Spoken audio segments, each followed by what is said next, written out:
Kaniandikia barua kusimamisha ya kuwa nisiendelee kujenga, na mimi nilikuwa nimeshaleta material ya kujenga na kila kitu.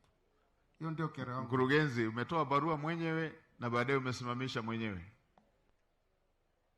Mheshimiwa Waziri Mkuu, eneo hilo ni makazi ya viongozi akiwemo mkurugenzi na mkuu wa wilaya. Mlimpaje barua? Alipewa kwa bahati mbaya, kulikuwa na ushirikiano wa watu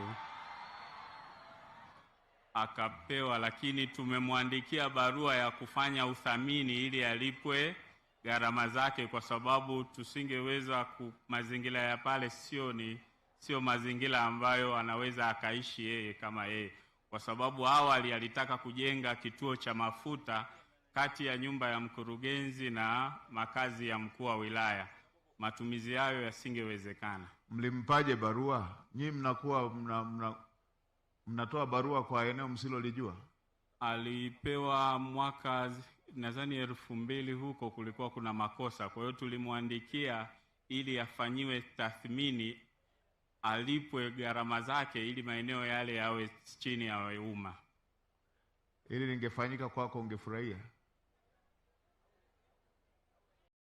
Kulingana na mazingira ya pale, Mheshimiwa, naomba uridhie hilo kwa sababu ya usalama wa viongozi. Usinipigie kampeni. Mimi nasema wewe, lingefanyika hilo jambo, unaenda serikalini. Serikali ndo eneo la mwisho watu kuliamini kwamba hapa ndo tunaamini. Umepewa barua, unaanza kujenga, serikali wale wanakuja wanakuambia hapa usijenge. Nyinyi mnatoaje barua ovyo ovyo? Nani aliyetoa barua hiyo? Sasa mzee mnampa adhabu ya kumsimamisha. Yeye aliyetoa barua mmempa adhabu gani?